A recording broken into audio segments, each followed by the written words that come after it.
All right. Ready to go, Yusuf, whenever you are. Good to go? Welcome, everybody, to Season 2, Episode 18 of the MotivateMe313 podcast.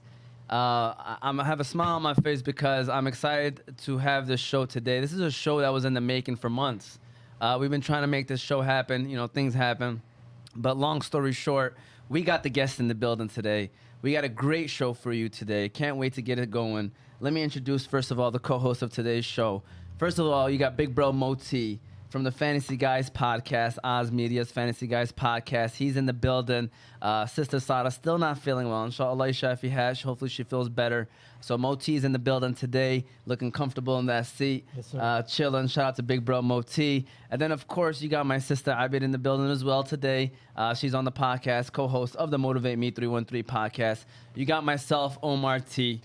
Guest today, we have Aref Nagi, Uncle Rico right here, Uncle Aref in the building today. Shout out to Aref. And then you got Uncle Andre in the building as well. Uncle in the building, Andre Lundy. He's in the building today. They are our guests for today. And our title for today's show is Having a Second Chance at Life. So we're going to definitely dive in and talk about some things today. But before we do that, make sure you subscribe to our pages, YouTube, Oz Media. All of our socials are Oz Media. So Facebook, Instagram, and TikTok, Oz Media. You can listen to the show later on Apple and Spotify podcasts under Oz Media. If you want to call in, the number is 313-306-1750. Again, the number is 313-306-1750. Feel free at any moment you want to call in, share your thoughts on the things that we're going to be discussing. Anything you'd like, feel free to call in. I got the phone right here sitting on my lap, ready to go.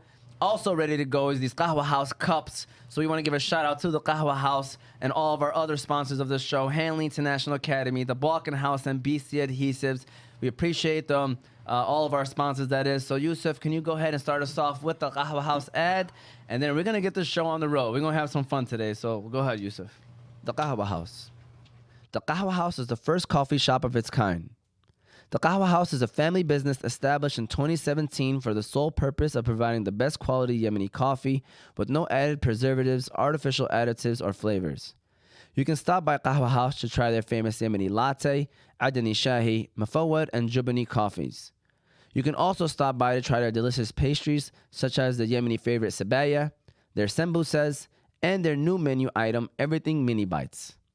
There are currently 4 Kahawa House locations, with 2 of them coming soon as well, to make it a total of 6. Their 4 locations is West Dearborn, East Dearborn, Williamsburg, New York, Lombard, Illinois, with 2 new locations coming in Canton, Michigan, and Petersburg, New Jersey. So no matter where you're at in the country, be sure to stop by a Kahawa House and get a glimpse of what the Yemeni culture is all about. So yes, I just showed Aref that I have YouTube in front of me, because any comments too. I'll read off the comments. Any questions you guys may have at home, you don't want to call in, you just want to ask, I got it right here in front of me. The lumberjack look is A1. You look like a boom Philly. He's telling me, by the way. Yes, I try to give the lumberjack look. How's it looking, Andre? Am I doing a good job? 100. You look great. All right, thank you. I appreciate it, man. All right, then we got KZ said, hello, it's me. Oh, the student. Shout out to my students tuning in, by the way. So, the good point right now, all right? Nudie, you probably should not be watching this episode. You probably need to be focusing on doing some homework, because I do want to say viewers' discretion is advised. This is an episode that's probably preferably more so for adults. Obviously, younger teenagers to an adult. You should probably, anyone that's, young parents, kids should not probably watch this. And so it's going to be a good conversation, important one that feels like we need to discuss. And so we'll get into that. But I want to introduce my guest one more time. Like I said, Aref Nagi, Andre Lundy. Can you tell us, Aref, I'm going to start off with you, a little bit about yourself, where you're at in life now, and anything you want to jump into right quick. Well, let me start from the beginning. All right. I was born and raised in Lackawanna, New York. And we had an Islamic, family that were growing up in an Islamic household. But as kids, we didn't really, participate in the activities. We would go to the masjid, play around, when we were young. It wasn't like that you have to pray. They told us that, but, we didn't do it. We went there. We went back to the masjid. We were always in the back of the line, clowning, we were kids, you know. And then Saturday and Sunday was our school days there. And, you know, you got to learn Gizama, you know. And I still remember those days, you know, and those were probably the best days of our lives growing up in Lackawanna. Both my parents were immigrants from Yemen. And my dad came in 57, my mom in 62. I was born in 63. Did I just give away my age? It might take some people to do the math, but yeah, you did. Well, you know, growing up in Lackawanna, we were a tight-knit community as Yemeni. Nothing like you guys today. Sorry to say that, but the young today, the girls were our sisters. When we walked to school, we all waited at the corner, and we all walked together. They were behind us, and we would walk to school, and no one would ever bother them. We were just a group of Yemeni kids, and we were in the first ward of Lackawanna. And I think we had a beautiful upbringing. You know, there's always downs and falls, and ups and downs, I mean, in the community. But, you know, growing up, it's something like, it's fun when I hear my kids come tell me, you know, so-and-so said they grew up with you, and they remember you as this and all that. And it's just good to know that when they call me, I'm their brother, you know? Yeah. And it's a good feeling. For sure. And then I, you know, got married young. I think it was 17. Yeah, 17. Wow. Had my first kid. In Yemen? No. In America? Yeah. Okay. Here was the choice. Yeah. You want to go to Yemen and marry somebody you don't know, or you want to pick somebody here? So I said, okay, I'll pick somebody here. You know, they couldn't let me graduate. They kept on pushing it, you know, and you know how our culture is. Yeah. So you don't do any infidelities or anything like that. So, you know, they want to keep you in Islamic upbringing. Well, anyway, I got married, didn't last, you know. Unfortunately, we couldn't get along. Too young. We were just kids, you know. Yeah. You know, both of us. We were the same age. And then I had a daughter, and I didn't want to give up my daughter. So I came to Michigan with her because I knew my brother and his wife was here, my older brother, and I knew they would help out. So I came here, and then I was a star soccer player. We played for the Yemen team and the high school. I was a senior. I had scholarships. I had 2 months to graduate to get those scholarships. Blew it because I left. You know, my daughter was more important. She don't know that. She was more important than those scholarships. So I came out here and got my education out here. You know, got a GED, and then still got to get a high school diploma.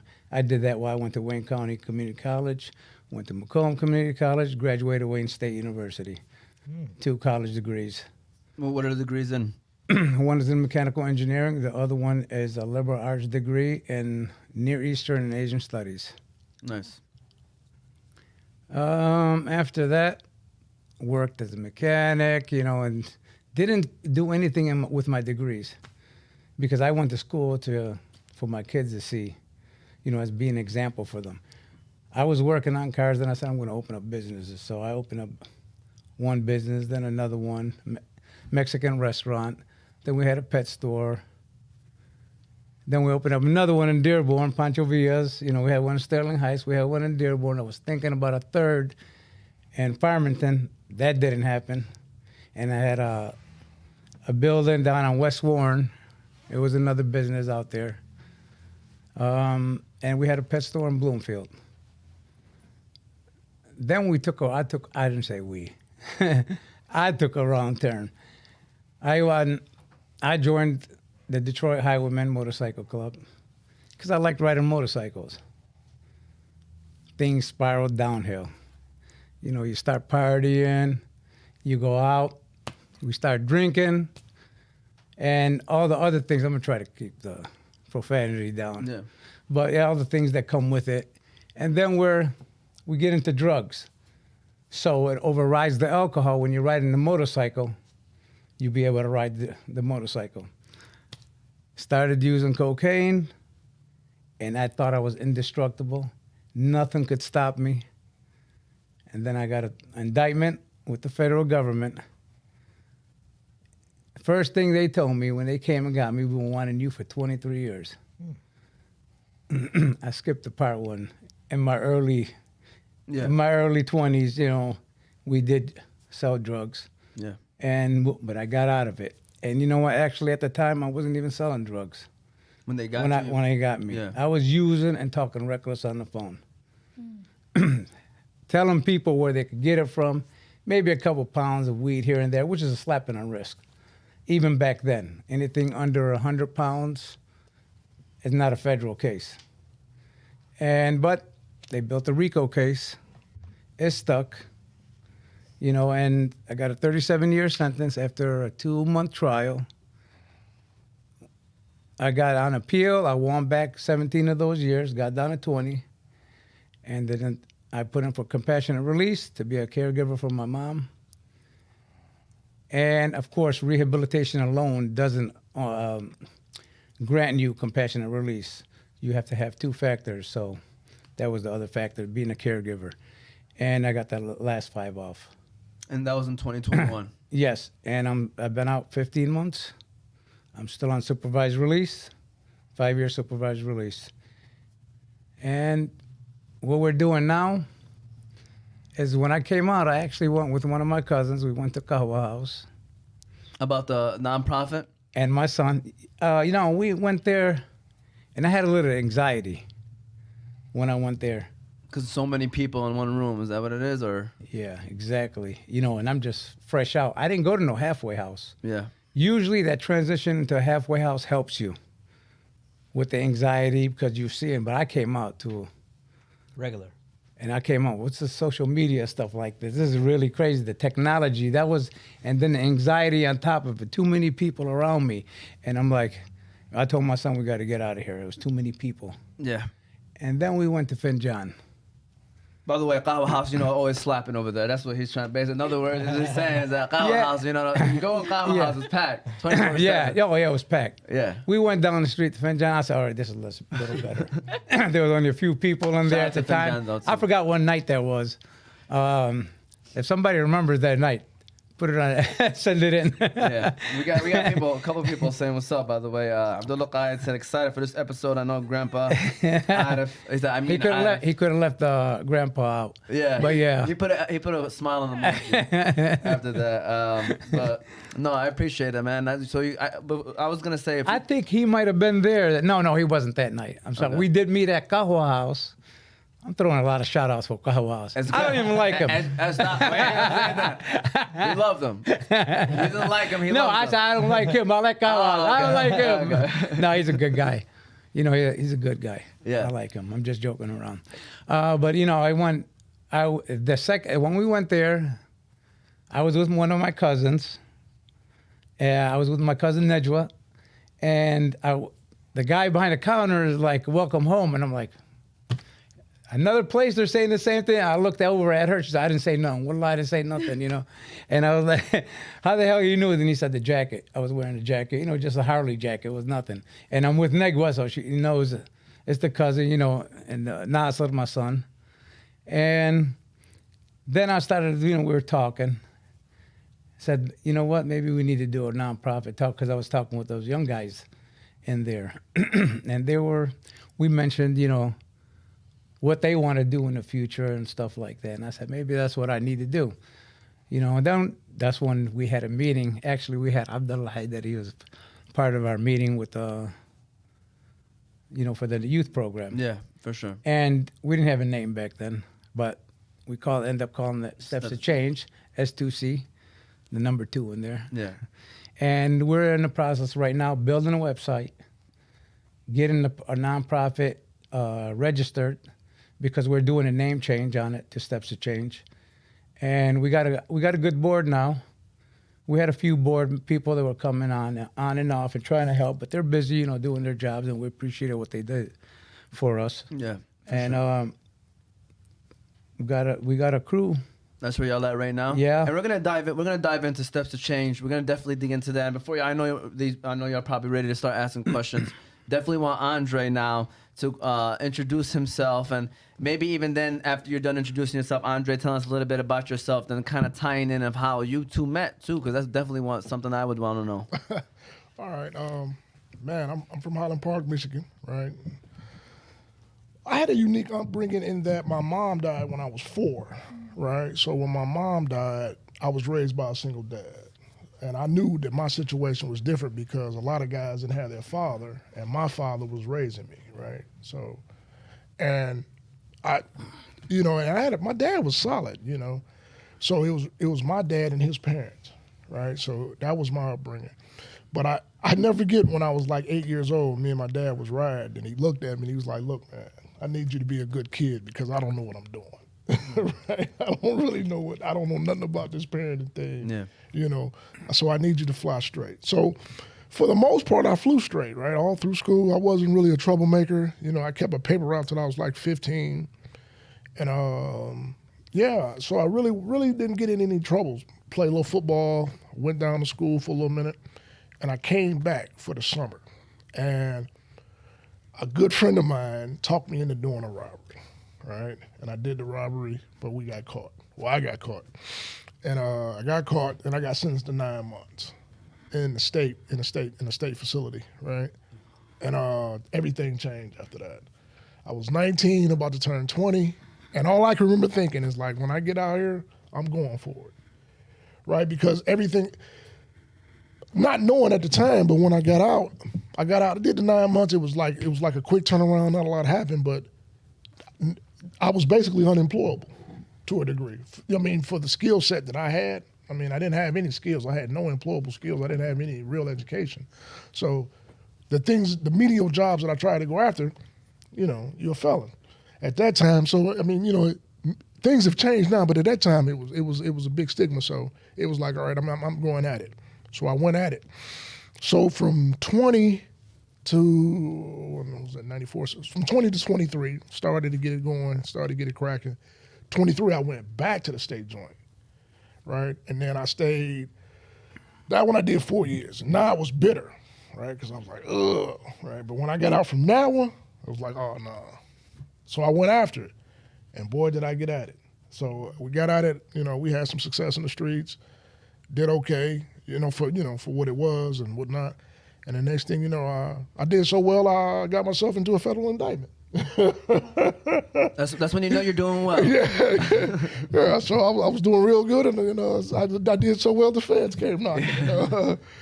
Feds came, put a case together. I ended up doing 17 years, and I met this gentleman here we met at FCI Manchester, and for me, I had a great guy at Manchester, because when you go to joints, you always link up with somebody, at least for me, and you always had a guy. But me and him, for whatever reason, we were stick of thieves. If you saw him, you saw me. You saw me, you saw him. And we just ran hard with it. And it was like a brotherhood. And we took it as far as we could take it. He ended up going to another joint. I went to another joint, but we stayed in touch. That was the cool thing about it, because we had the email. So we had like a third-party emissary that would connect the emails, and we were able to stay in touch. If somebody I knew landed at his spot, I'd let him know, hey, man, my guy coming down to look out for him, and he would do the same. And, I got a guy coming down there looking out and we stayed in touch. And then once we got out, it was like, hey, we still at it, Yeah, for sure. That's still my guy, so. And that's where we're at right now. Yeah, so yeah, we on the other side of it, man, and we still at it. Yeah, for sure. And I just want to say a couple things right quick. First of all, we're having this conversation so that people can, learn from it. We're going to say what we have to say, and then they're going to say what they have to say, and then grow from it, hopefully, and inspire others that might fall into a similar situation or a similar path, and they believe that their life is over. That's why they're here today, to talk about where they're at now and how they want to plan on helping people with the nonprofit organization and stuff like that. Second thing, I do want to give a shout out to Negwa, by the way, for helping us, get both of you on the show. We had her on the show. She's actually here today. So shout out to Principal Negwa from Melvindale, over there at Melvindale High School. Nasser on the show as well. We had them both together. So, we appreciate her and getting you guys on the show as well. To make sure I give that shout out. Do you guys have any questions so far? Any comments, Moti? No, man. This is the kind of podcast you just sit and listen. Yeah, man. I'm trying to too, but I was like, I gotta ask the questions. Ivy, you got anything you got so far? Because my son's watching as well. When I was listening to your story, you also said that a friend kind of, talked you into making your first robbery. And then you said that you joined the Bikers Club. Can you guys say like how strong it is to make sure that you have the right people around you? How important it is, yeah. How important it is. A support system. That's big, but I mean, I'd have to be honest, really. For me, it was a curiosity. Okay. Right, because I had great support. I got great uncles. My dad had 5 brothers. So I had great men in my life. Right. Okay. But I was still curious at the streets. Like I was intrigued by it. So it's environment and nurture, right? So a little bit, right? I mean, I'm from Highland Park, so it wasn't. It was there. And don't get me wrong, you still make a choice. So for me, it was a choice. So it was more environment than anything. Okay. Right. I mean, if I grew up in Lathrop, perhaps things would have been different. And I'm not blaming that. I mean, obviously I made those choices, but I would be remiss if I didn't say I had that curiosity. Curiosity killed the cat. Exactly. So when the proposition came, it was all it was the ignition for the curiosity. All I needed was a vehicle, and that was that. Yeah. It would have happened anyway. You know what I mean? Mm-hmm. For sure. It would have happened. So I know you kind of started to touch on it a little bit. Yep. So I kind of want to know a little bit more about how was it in prison? What was prison life like? Wow. Okay. Yeah, we can start off with you. Yep, we can start off with you, then we pass it off to Aref. Wow. Okay, so the first 2 times in the state joint, and it was because it was so short. It was like woo-woo. And I didn't learn nothing, right? All it did was fortified my resolve to be a criminal. That's all it did for me in the state joint. I made my mind up, this is what I'm doing. So it was like, okay, I got popped.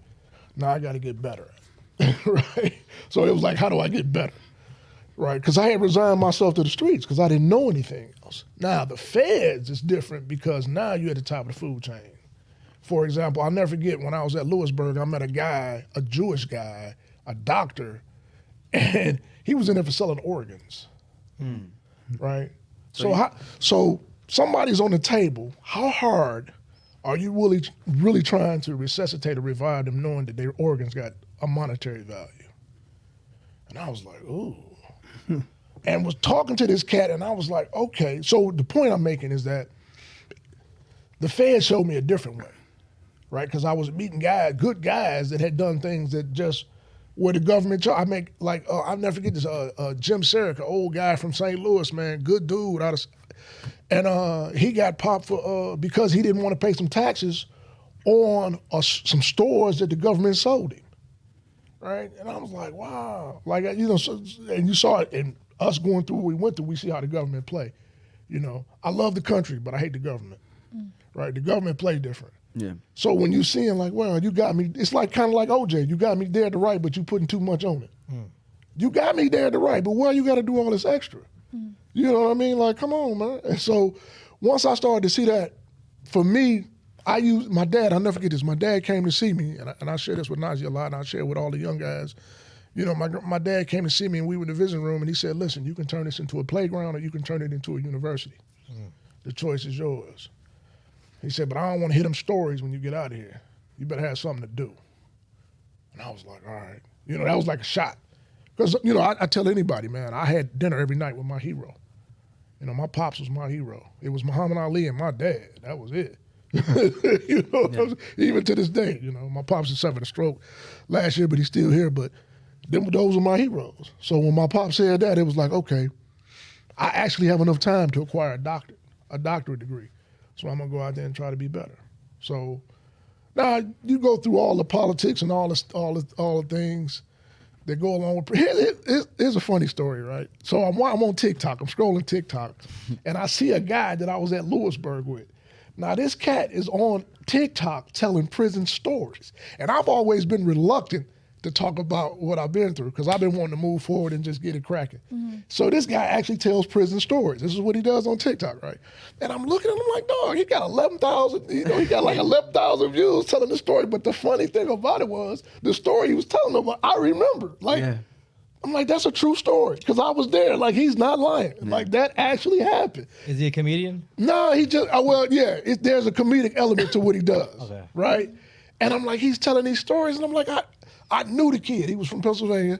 I know the kid from the yard. He wasn't like in the inner circle, but I just knew him.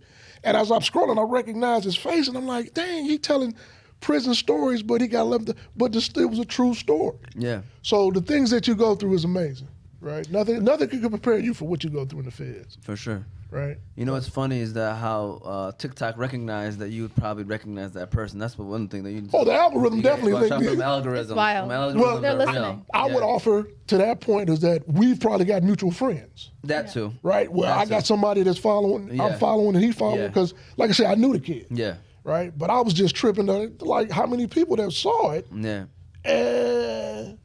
and he was telling the true story. Like he wasn't putting it, like I was there. Yeah. Like what he said, I saw all that. Hey, I don't know if you guys could agree with me, but honestly, Andre, you should probably start doing that.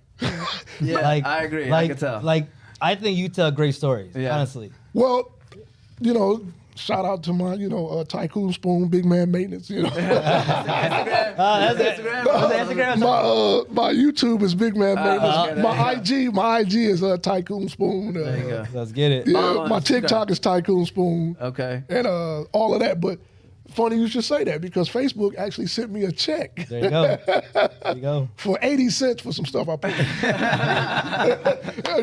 But it's okay. So you come home and you see like this check from Meta, and I'm like, well, who is Meta? Like, Yeah. and that's Facebook's new company. Yeah. And I'm like, what is this? Open it up, and it's like it was a check for 80 cents, a real check. Now the paper that is printed on probably is worth more than the check, right? But that was wild. But to the point, nah, man, for me, although I've been through it and I share with my nephew, because I tell my nephew, I've already made the mistakes, right? Even young Ramsey, I've made the mistakes. I don't know what to do all the time, but I can tell you exactly what's not going to work. I got a PhD in that. Right? That's not going to work, kid. Now you may have something or whatever. If you got something going on with the social media, I may not be able to advise you, but if you talking about, getting out here and doing this, nah. For sure. Right, the streets playing different. Yeah. There's a different game out there, so you got to leave that alone. Aref, want to share us a little bit about your prison experience? My prison experience was the best thing that ever happened to me in my life.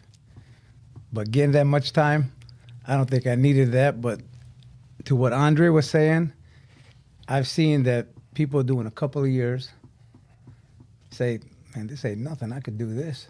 I could do this again. And they come right back.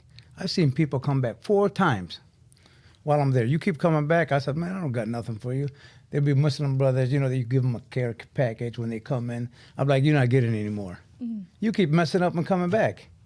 And I didn't know, well, we could talk about that later, how it is coming out, and I know what they go through, especially when they don't have a support system. And that's another thing we're going to dive into. And but as far as prison, I told you, I just mentioned earlier that we used to play around. I learned my Islam there, myself. I taught myself. I read the books. I read the hadith. I never even knew what hadith was. I didn't even know, we never were taught Sunni, Shia, this, that. I said, man, I'm learning all these, I'm reading all the books.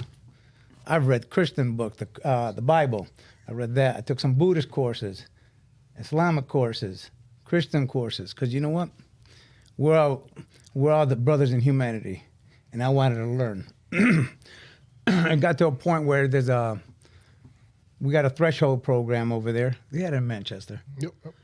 And we had one in Sandstone, but the one in Sandstone was more intense. They had a Jewish rabbi that used to come in. I think Manchester was, he was Protestant or something? Yeah, it was Protestant. And, we got along with him. But we used to tell him, we go back and forth. We don't argue. We just talking back and forth about the differences and the religions. And you know what? You know who makes it worse is people.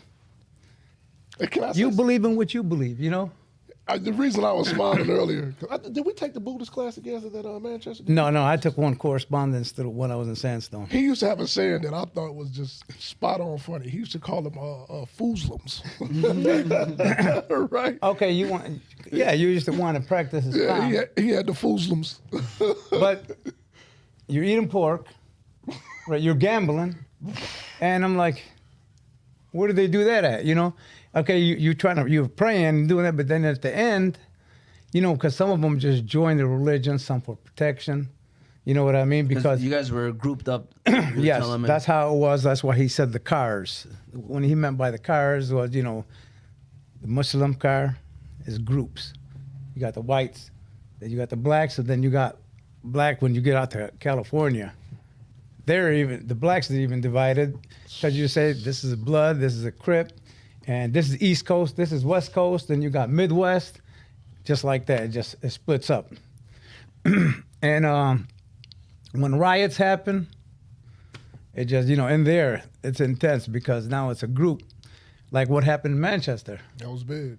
And, you know, with one of the brothers, you know, there was a misunderstanding, and then it was with the Serenos. And next thing you know, it just jumped off just like that. And the Spanish guys, they just went for anybody black, even if it didn't have nothing to do with it. This guy is Muslim. He's one of the brothers, Shahid, good dude. You know Shahid, he comes on our Sunday Zooms. Yeah. And next thing you know, because he got hit a few times, and another brother got hit a couple of times, and, you know, he didn't have nothing to do with it. And some other guys were getting chased. You know what I mean? Now, this was because of my favor. I wasn't black, but I was Muslim. But usually in places, they don't care what you are. If you're Muslim, you're black. You're getting hit. But it just happened that day I squeezed through. We got back to the unit, and then the whole compound's locked down. We get back to the unit. I walk in, and our unit is open.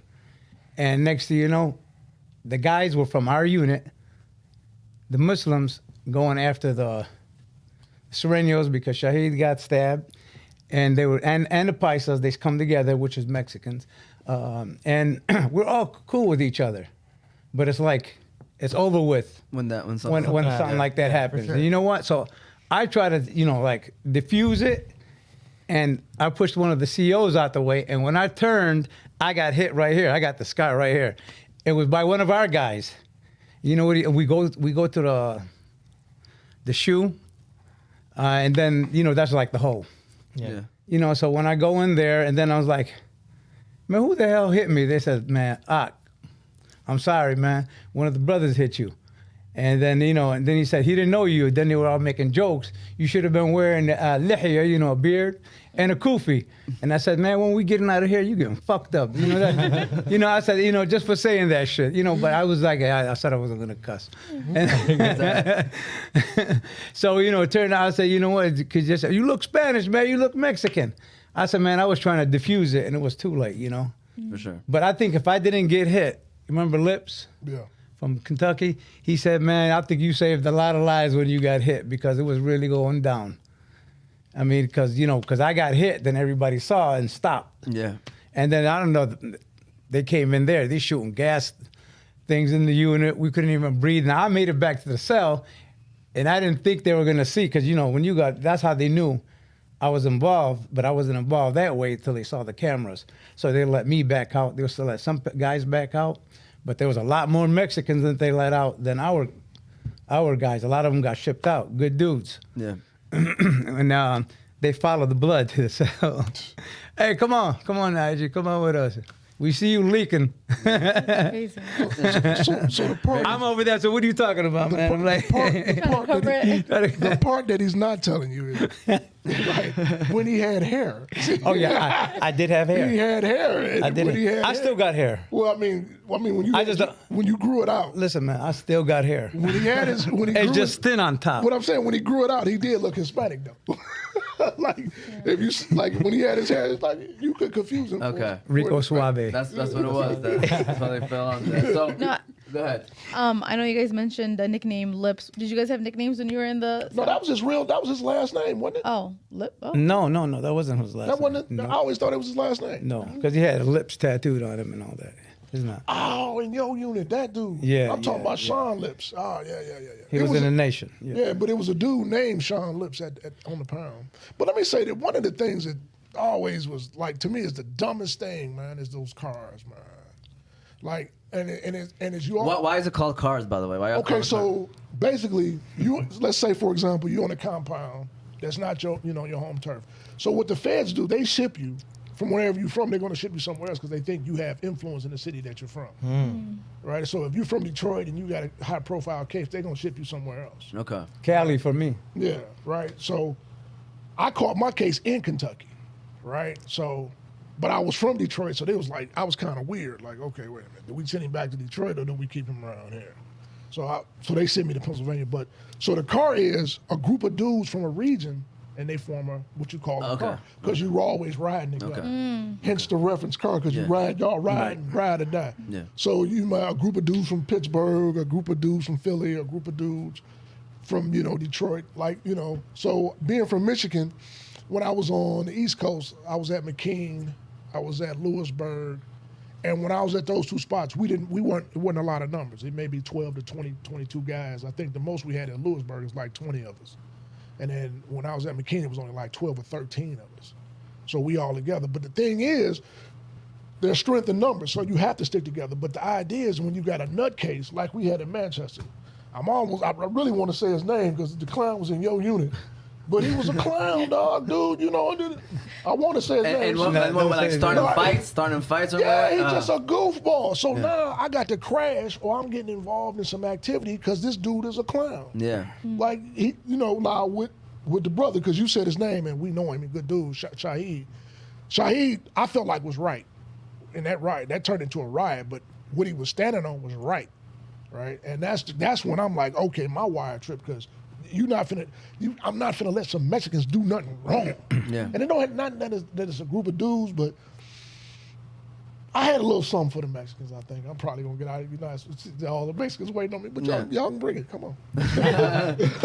I'm about that action, But and to be fair,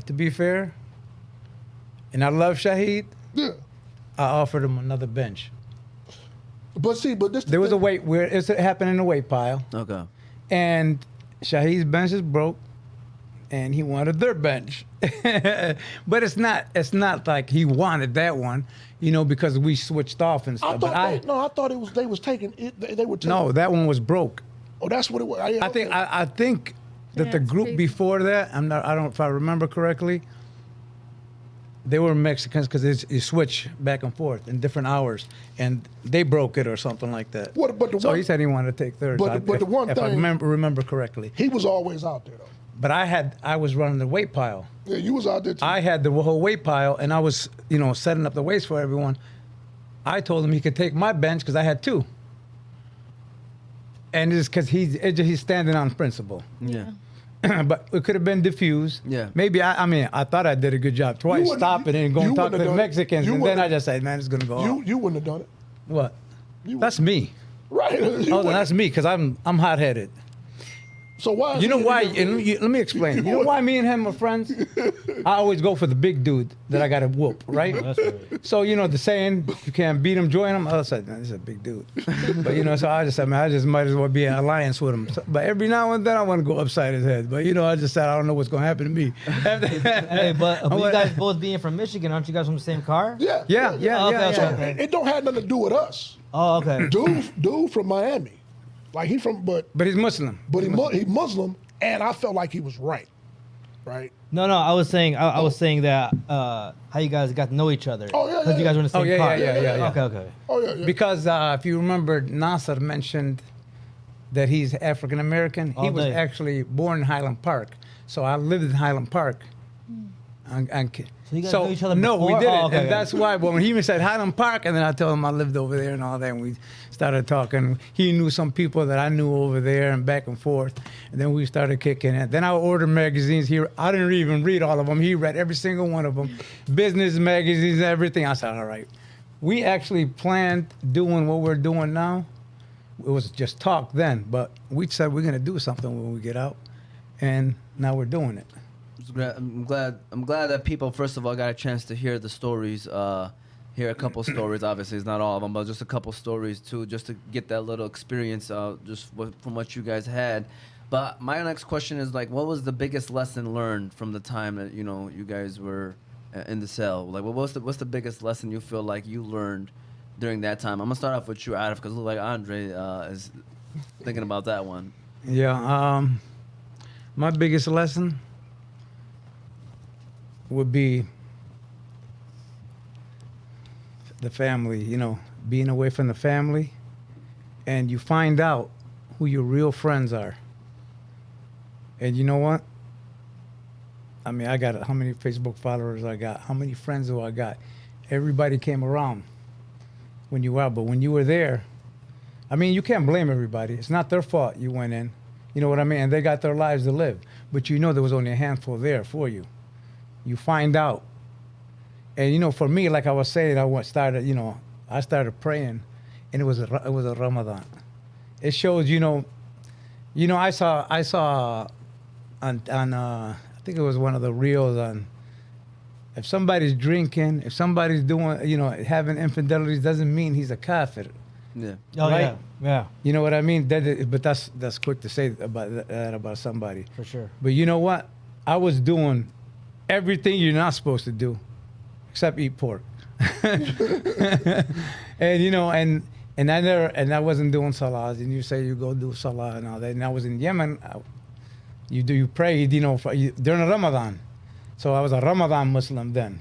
You know what I mean? But everybody else, we were just chewing qat over there. They're qat and No, I'm talking about You said Yemen. when you- yeah. But About to say? yeah, and then so when we got just, to me, honestly, it was no difference than cocaine.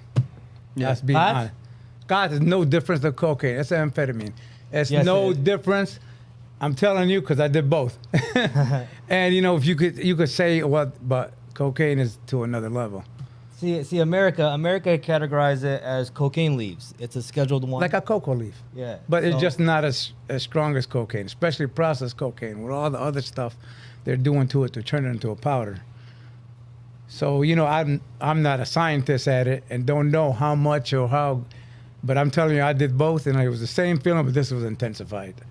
And, so I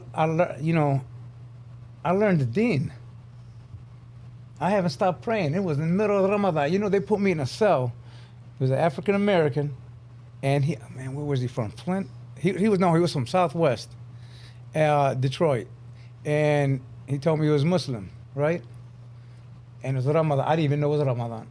How you like that? I mean, I knew it was Ramadan, but my mind was not even thinking of Ramadan.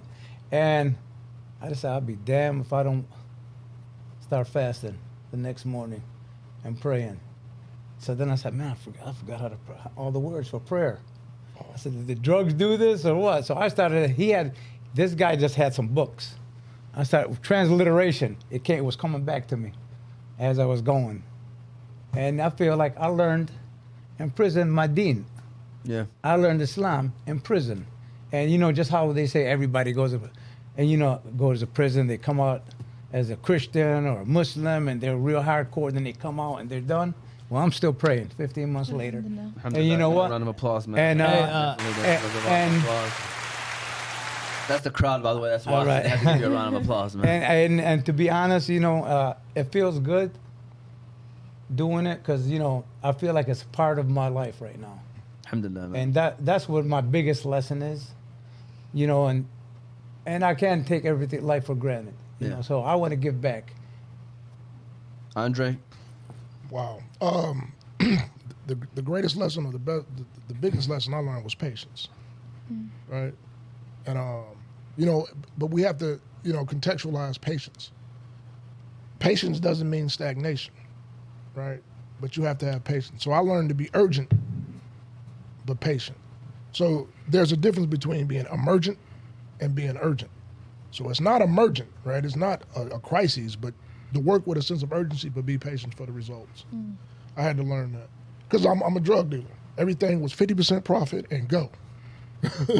Right? Yeah. That's all we knew. So now I'm okay with 8%. Right? And understanding real profit margins, right? Yeah. But in every activity, you're not going to double your money. In every activity, you're not going to get instant return. Yeah. Right. So that was a hell of a lesson. So for me, it's patience. Uncle Aref made a comment about when he went in prison and a lot of loved ones forgot about him. You know what I'm saying? Or didn't, you know, wasn't there, friends or family. I mean, I'm not gonna lie to you, I have a problem with that, man. I hate when people do that because I think that's probably the time where he probably needed the most. Yeah. You know what I'm saying? It was a very vulnerable time. I had a situation where I had a cousin of mine, you know, very good cousin of mine. He gets locked up in New York, you know, and bunch of family, bunch of friends, but nobody went to visit him. Wow. So I took myself, I went to go visit him. You guys don't understand his face when he seen me. Yeah, I do understand. Well, I'm talking. No, I was talking to them. Yeah. His face when he seen me, like forever till this day. You know, he's already out. Forever till this day, I'm his number one. For sure. He got brothers, father. For sure. You I was know, number one. people don't forget that. People don't forget who was there for them. You know, and I'm still there for some people that are in there because I left them behind.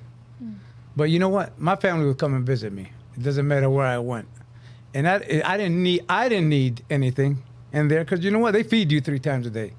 You know, in reality, find a job in there. You know what I mean? It's not the money. It's check on my family. I had girls. Check on my family. Family members needed to do that. And not just coming over, popping up, or saying, how's your dad, all that. See what they need. You know, because you know Amani. She was 17 years old. I always said 16 for some reason, but she was 17 years old. She held that place down. She held that restaurant down. A round of applause. She kept it open. 100%. For sure. She kept it open. And we got a lot of male members in our family. And she kept it open. I don't want anyone in our community to ever talk about any female.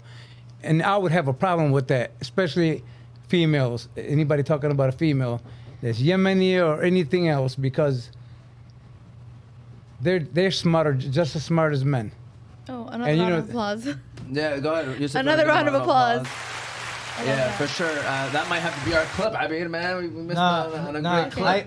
I agree with him 100%. I think, you know, I have 3 sisters, mashallah, yeah, Uncle Aref, Andre. I think they're freaking phenomenal. They hold it down. And then we also have a Negaway here, Yeah. you know, strong, great woman. You know what I'm saying? So I agree with that, man. I told Nigga when she was here, I was like, man, if I ever had to run something, I'd have a woman leading the way because you know they can handle both aspects. Go ahead. What are you about to No, say? that's another lesson I learned. I'm not smarter than a woman. I think all guys need to learn that lesson. Yeah, I'm not. Another round of applause. She wants another round of applause, man. Yeah, I'm not smarter than a woman. Man, I would like a round of applause for Joanna Velasquez, who's Shout out to from Melvindale, Shout out to Joanna. and she's head of the nonprofit. Even though I started this, if it wasn't for her, we wouldn't be where we're at now. Her and Amani is doing a phenomenal job, and there's 2 females. There you go. She's doing everything that we can't do. Yeah, for sure. You know, All right. So first, and I'm glad she walked in. Yeah.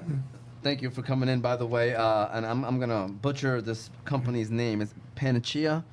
All right. Panacea? Panacea.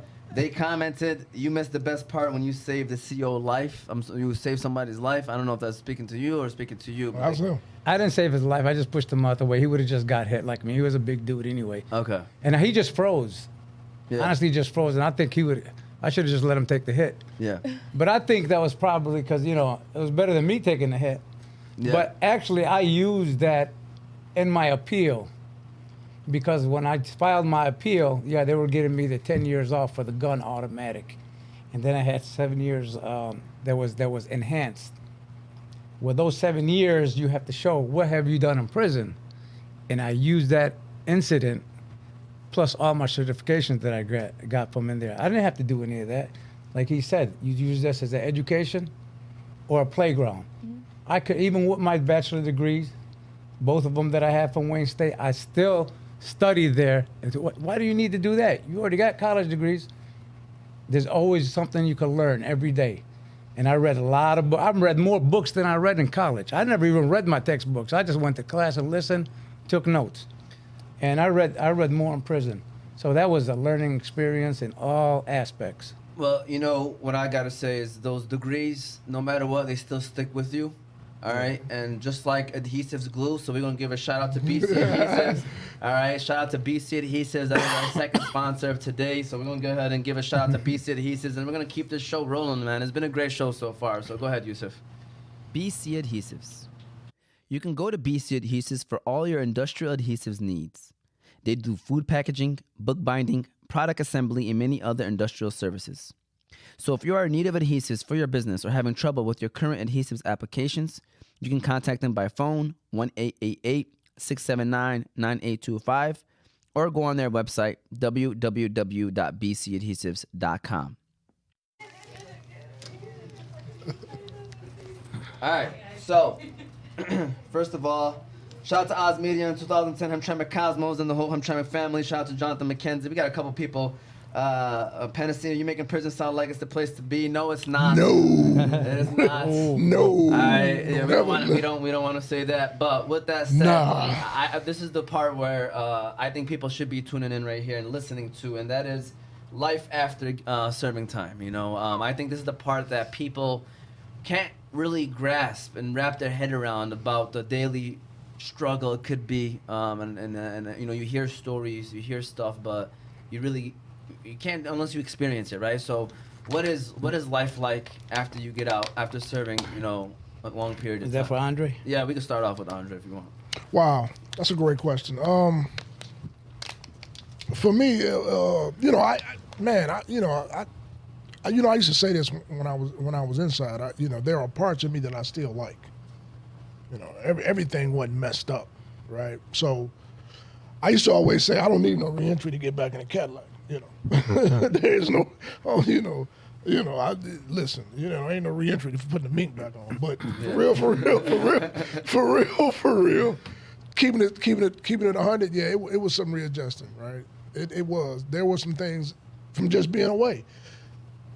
People ask the question or people make the comment, you institutionalize. Let me tell you something. It's just the same thing what I say about crazy people. The crazy person doesn't know he's crazy, right?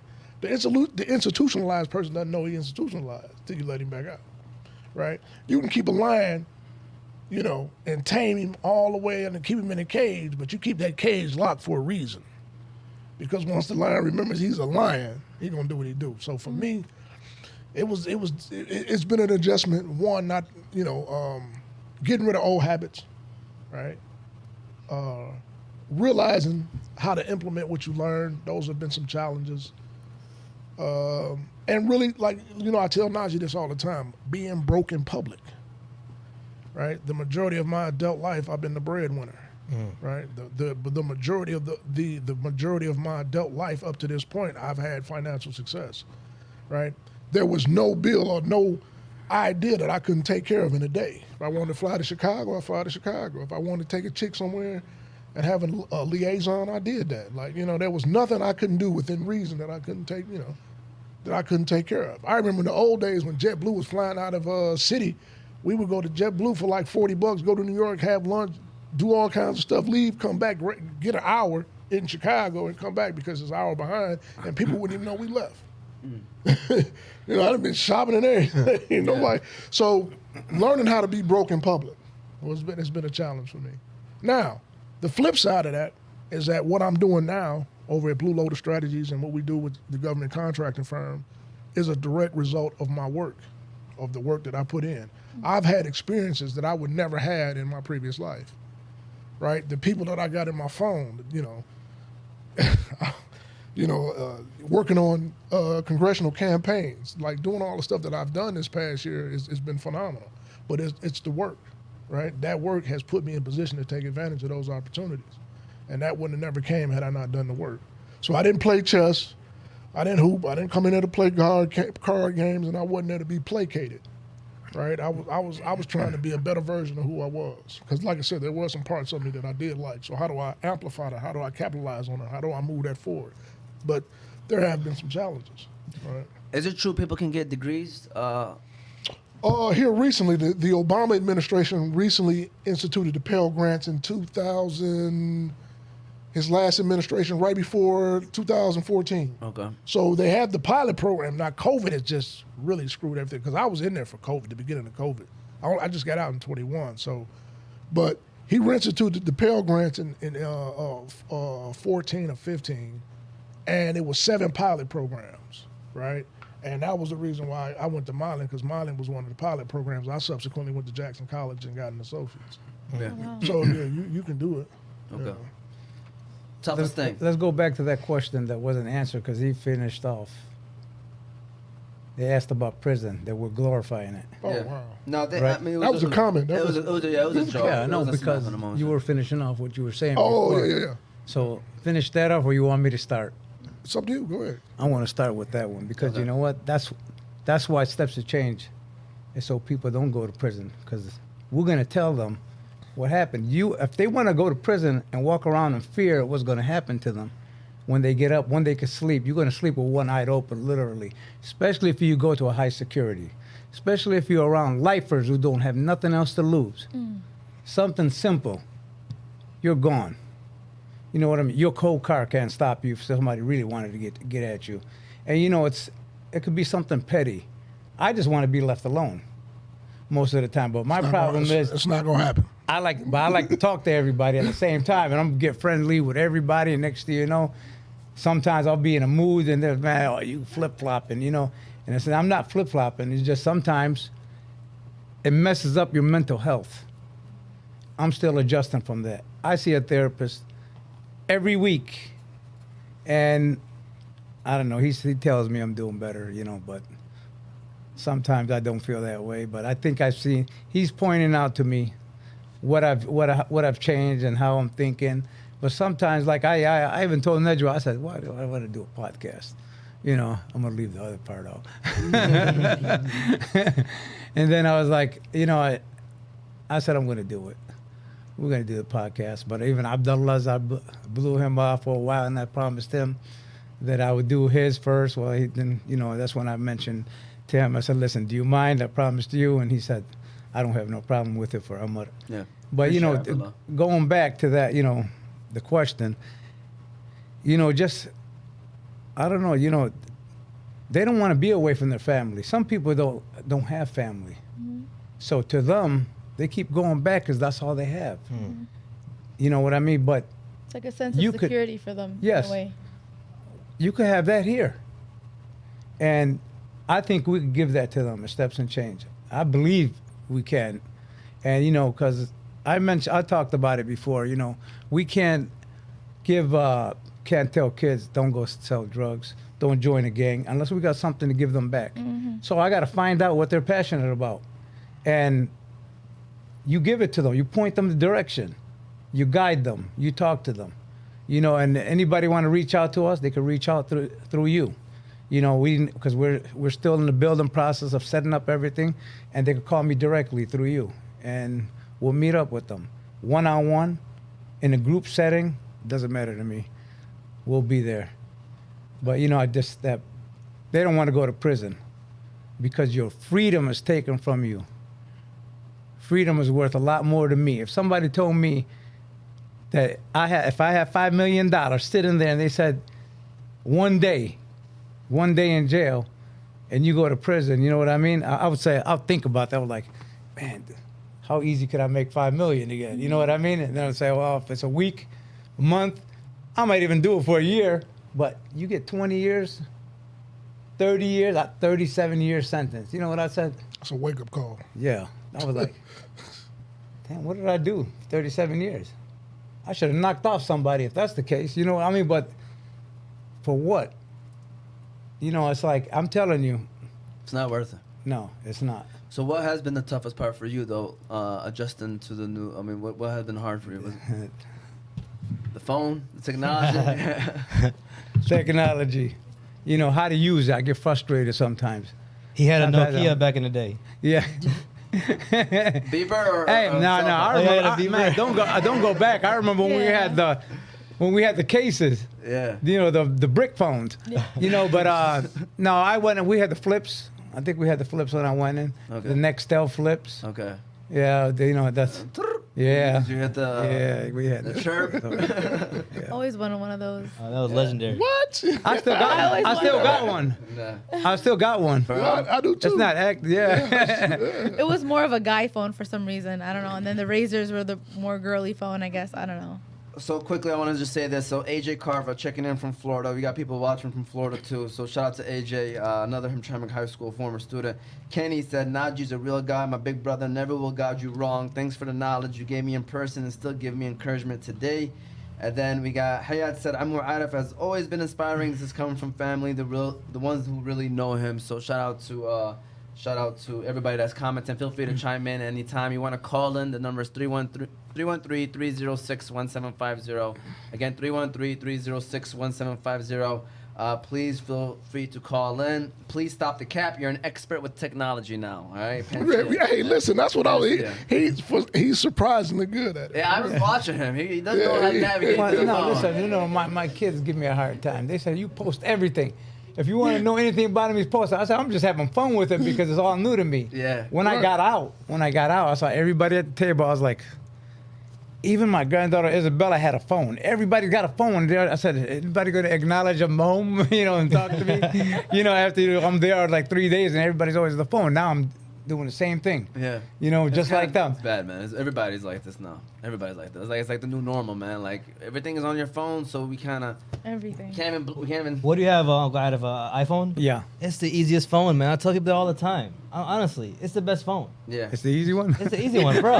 No, it's the easy one. No. Some people have this debate over iPhone and Android. Listen. What you got? So, no, I didn't go out and buy it. So let me tell you. Better than my nephew actually gave it to me. I'm and- gonna tell you from a Neanderthal, right? I'm a Neanderthal, right?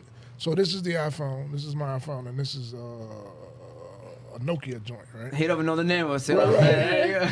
This one came with an instruction book about this thick. There you go. This one came with no instructions. There you go. I'm like, what? it had a card, a little sticker, the little key to take the SIM card out, Yep. and that was it. So I was like, oh, do you think I use one of these, huh? Right? You should learn, man. Oh, I did. Yeah, But listen, I had this one. My cousin gave me this. Like, you know how you get out everybody, Trying to help out. Yeah, so, Hey, so- explain the two phones because people watching are gonna say, "Man, you got two phones?" Oh man, He's back. Oh, well, no, listen. Listen. When I first met Nedjua, I got. I had these phones, and she was like, "Oh, I know what you up to." I'm like, nah. One is for the youth. Okay, so I drive a 2007, so I don't have all the technology in the car. So this is my YouTube phone, so I can listen to my music Nice. in the car, and this is the phone that actually functions. At the same mentality, I got a second one that I don't use. I got it for the nonprofit because I thought I get the nonprofit in 1 month. It's already going to be 15 months, and I got the. I don't even use it. I use it for my Zooms, and I got it hooked up with this phone. So, you saw it ringing. They were both ringing. So it's right there. I only got one phone, Real but I'm quick. carrying two, and everybody tells me. Speaking back? Of, You speaking back? of the nonprofit, though, I do want to shout out Zabiba. Because, Yes. listen, because Joanna has been a godsend, but for Nedjua and Zabiba, they were the one that put the structure together. We were all over the place. Zabiba came in and was like, wow. And she made us accountable. Yeah. Right? She made us accountable, and she just had a certain focus, but then Joanne came and it's somewhere else now, and I'm grateful for both of them. But I don't want to not acknowledge Zabiba. Her contribution was huge, right in the beginning. No, we appreciate it. Right? I want to give a shout out to Afaf. That's Nedjua's niece. Yeah. Oh, it's her cousin. I'm sorry, her cousin. And she was working with me, helping me set up, but she's an engineer. Right. And a You shout are out to women engineers because she's a wonderful person, and that's another one in our shout out to our family. Yeah. Because her mom and her brother, her uncle is married to my sister, and we've been a family growing up, us and their families. So that's part of my family. 100%. And I love it when I see that. So this was, I was thinking about this, and and it's really about the kids and really trying to really prevent, that pathway to prison pipeline. You know what I mean? You got to stop that. And then you look at, especially for us African Americans, we up against it. Yeah. You know what I mean? I got 20 million. I met a guy, I'll never forget this, man. I met a guy from Cincinnati. And Federated. Federated owns Macy's, all the department stores, all your big department stores. Their headquarters is in Cincinnati. Kroger's headquarters in Cincinnati, so he was from Cincinnati. And he had laundered, No, launder is when you wash the money. He had embezzled, is the word I'm looking for. He had embezzled $12 million, right? And I was like, wow, you know what I mean? And they gave him 8 years. And I was like, bro, I've been selling drugs almost 30 years. I've never seen $12 million, I don't think I have. In collective, in aggregate, right? They gave him 8 years. I got 20 years for thinking about, right? Because my actual crime, we didn't even make the play. We were talking about it. So, and I was like, man, but he was a white dude. And I was like, I'm looking at this dude, he got 8 years. Do you think good lawyers have something to do with it too? No, the feds don't play. To me, with the feds, you get nominated. Because I've seen high-profile guys. I remember the Asian dude that was big in the Clinton campaign, and they said he took some money, and they gave him a boatload of time, right? What about Bernie Madoff? Madoff got a boatload of time, right? He had the best lawyers. The one guy I seen on American Greed, he was at Milan with me. Good dude, played tennis to death, man. I remember when I first saw him, I was like, damn, I seen dude on American Greed. He had the patent for he had a patent for how they extract peanut butter out of a truck, right? He had the patent in America, but he took it and allegedly sold the rights to a European firm, right? God, it's a term too that where they push it out, they use suction to do it, but he felt like he didn't get the right money for his patent, so he sold them in Europe. They said General Foods sued him or whatever. They gave him a boatload of time, but he got railroaded. I mean, they gave him a boatload of time. Like what is the crime? I always look at it like this: when you're in the feds, are you dangerous? Mm-hmm. This is like, you know what I mean? Like when I was like when you're in them pens, it's some dudes that's dangerous. Like this dude is dangerous. Like when he come to your neighborhood, you need to make sure that you got all your weaponry and everything is locked down because this dude gonna be a problem. And then you look at the dudes like, is he dangerous? He's a pencil pusher, right? Yeah, can he pencil whip you? Yeah, you know, I had another guy. You see some of the. That's the thing about the Fed. You see some of the wildest crimes that you never thought of. You know, and I'm like, man, you know, that's a crime. You know? Was I dangerous? Yeah, you dangerous. No, I'm not. I got the enhancement for it. So that's where it comes in. No. You can't beat him, join him. So No. I'm joking, but but to the point I was really trying to make is like, so you have these experiences and you go through them and don't get me to his point. You know, it's the best thing that happened, but it came at a tremendous cost. But what people don't tell you, I was around 2,300 dudes sitting in the common area, and I was lonely as hell. To be around people all day, like he said, being by yourself, you're never by yourself. You can get that up. Whatever you think about doing, somebody beating you to it. If you want to go to the phone, somebody's already there. If you want to go to the computer and check your email, somebody's already there. If you want to go to the shower, somebody's already. I mean, that was the thing that just like racked my alone. You would look at the shower and like, oh, let me get my stuff and come back. It's a dude every time, and I'm like, wow. So those things, right? And just being alone, man. Like you talking about family. You know, I'm only child, so I ain't really had no family. And the dudes that you thought you did right, they just didn't have the means. And I was like, man, I'm in here. I'm around 2,300 people, man, and I'm lonely as hell. Somebody Like telling a different you what kind to of do. lonely. People telling you what to do. controlling your When time. to eat. Well, now, how about this one? Figuring out, okay, so I got some ideas in the works. I'm doing some things, right, on the positive side, but I had this powder keg of an idea and can't implement it. Right? Yeah, that bothers you. Right? Like I remember before COVID hit, I was on this thing about masks and, you know, personal protection equipment, and I was like, okay, I found it. Then all this thing with COVID, and you couldn't do nothing. Like, wow, there goes some money. You know, so you just can't do nothing. So, no, it's not cool at all. How was COVID, man? Was it different? Okay, so People got less time, right, from COVID? some get out. they got cats- released, right? Some cats.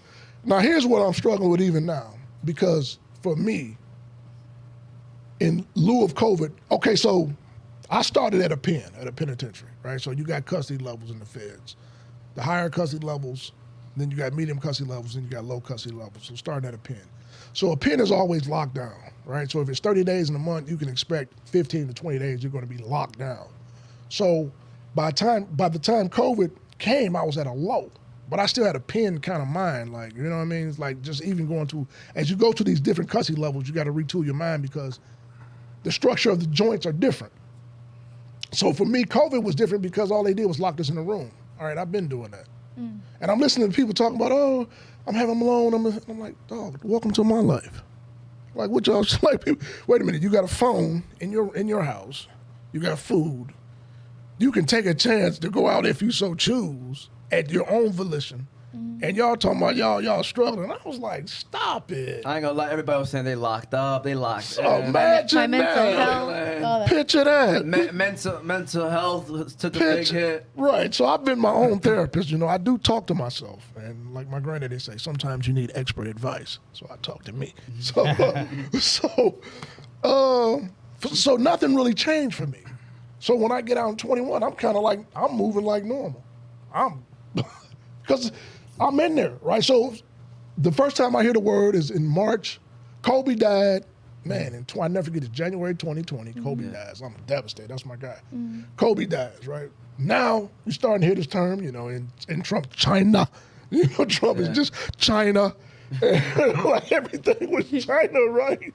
So I'm like, okay, this is not real. We're in there. So I'm in mine, and one of the CEOs get it, and he go down. Like, damn. Then the next time I see him, he got all kind of tubes hooked up on him. I'm like, oh, this kind of real. So around March of 2020, my dad, my Uncle Frank, and my Uncle Leroy go to Atlanta to a wedding. My Uncle Frank get back and died. From COVID, or Yeah, he died from COVID. And my Uncle Leroy is on dialysis, right? So his kidney shut down from COVID. My father, cool, they in the car together. But they went down like to the hot spot. Atlanta at that time was just like off the chain. They go to, It was open. yeah, but they go to a wedding, and they come back, man. My Uncle Frank never drank, you know, health nothing. And I'm like, okay, this is real, right? Now dudes in the joint are getting it in the spot, are going down. Like this one guy, he was a former police officer, big stocky guy, one of them workout gurus. You know, he wake up, go to working out, wake up, going, and he goes down. Took him off the count. That's what he took him off the count. I'm like, wow. Like he was the epitome of, Healthy. physical fitness, you know, former police officer, did everything straight, you know, good dude, man. And he shouldn't even been in there. That's a whole nother story, but he died. And I was like, wow. So, all right, so it's kind of real, but when I got out here, I was moving reckless. Like I still move reckless. I was like, so it's kind of hard for me to process because nothing really changed for me. yeah. Right? What you all went through in terms of being locked down, sequestered, and all that, that's been my life. I'm a homebody, man, so I ain't. Yeah, and I don't do nothing no way. Right? So, but when I'm out, I walk through the, nursing home, no mask. I go to the hospital, they got to tell me put them out. I'm like, Yeah. why? But in defense of them, that's a mental health as well, struggle. Because now they're stopped of what they can do. Yeah. No, don't get me wrong. Listen. We just got intensified because we was in prison. I say this. And they treated us like shit in prison. No, mental health is real. I think we all process things differently. Like, for example, I try to put everything in context. I came with nothing. Everything that I've done on this side of the dirt is a plus. I had a Yemeni guy, I'll never forget this. When I good friend of mine, man, Sabir, he say, listen, man, America's the only place where you got to pay for the dirt that they put you in. he used to be livid about it. He said, man, they make you pay for the hole. It's a hole. Yeah. Right? So, embracing capitalism and understanding capitalism, I came with nothing, right? So everything is a plus. So just put it in context. I'm not struggling with nothing. I mean, you struggle, but you put it in context. You just got to deal, right? Because look what we come through, man. Look at everything that I've endured and come through, man. Man, I'm so grateful that my daughter's kicking with me, and my daughter showed me so much grace. That's it for me. My little mama, she texts me in the morning like, "Hey, Dad," and I'm like, "Yes." That's a plus. I'm winning. Yeah, for sure. Yeah. So. Very important, very important. So, Yusuf, this is what I was going to say. If Joanna, if you wanted to comment, that microphone actually works so that you don't have to even get up. So, Yusuf, can you make sure you turn on that mic and pull up a chair, too? One of those chairs, Yusuf, that are over there. Because we are now going to talk about steps to change. Sure. And kind of talk about the nonprofit organization that is getting started or started up. And where it's at right now. So while Yusuf kind of gets that ready, and make sure you turn on that mic, Yusuf, and you can even give her the headset too, Yusuf. You want to tell us a little bit more? I know you kind of touched on it already, but like where it's at and you know what it's all about one more time. I bet you didn't know this was happening. Yeah, sorry, we had to throw you off. Yeah, you sit right there. Yeah. So that mic works. So Yusuf, if you wanna, or you can let her sit right there. Yeah, you can sit right there, Yusuf, and then you can sit on that chair, right there. And we have Joanna. She's what is her title? Actually, let her introduce herself. Okay. She works for many organizations, and you know, she knows what she does there. That's how I met her. Yep. So go ahead. Yeah. Oh my gosh. I hate Yeah. myself. Hey everyone. So Joanna Velasquez, that's my name. I'm a campaign manager with Detroit Action. We are a grassroots member-led organization fighting for racial and economic justice in this area. And so I came to Steps to Change because Aref came to one of my meetings and was like, oh my God, she can facilitate. So, and from there, I guess he just was impressed with the way that I held the space. But the topic of the space was just kind of reimagining safety in our communities and like, how do we actually create preventative spaces that addresses things at the root cause? And so the nature of my work is political and it's about creating policy change. But stepping into Steps to Change was just like an opportunity, I think, for my heart space more than I think like my political or like professional space, because I think like we're all aware that, you know, the school to prison pipeline is the thing that actually really starts and fuels this life cycle for folks. And went to Melvindale High School, and like I think that this area in general has an interesting intersect of different communities that are all kind of being positioned in the same way to fall into that school to prison pipeline. So my role at Steps to Change is one of the, I guess, team coordinators with James, my homie. And so Aref and Andre are program coordinators, but really I just see my role as the person trying to create the container to really lead and Andre and Aref's expertise on this and kind of create the space to just coach us through and figure out how to make some things change, shake some stuff up a little bit, protect our youth. So yeah. Yeah. What's the biggest goal you feel like? The number one goal? I think the number one goal for me in my mind is like our youth need a safe space to actually like bring their real shit, you know, and like the most simplest way to put it. You know, like I had shared with them the first time we actually came together. We were at Kahawa House. Well, though we went to eat and then we went to Kahawa House, but Great decision, by the way. Don't throw that out there. yeah. Shameless plug. But anyways, we were just talking about, you know, from my point of view, it's like I am the child of an addict. I am the child of someone who used to move her product and the way that that brought me up in the world. I found safety in the relationships that I was building as a youth and the friends that I was making. But I also found safety in my school space because it was often the only one I had, the safe space, right? So when you're going to school and you have all these things on your mind and you love the people that have also kind of put you in spaces that maybe weren't as safe, it's a really complicated thing to understand and to move forward with. And I love my mom with my whole heart, but there are some times where she put me in some spaces where I had to navigate that.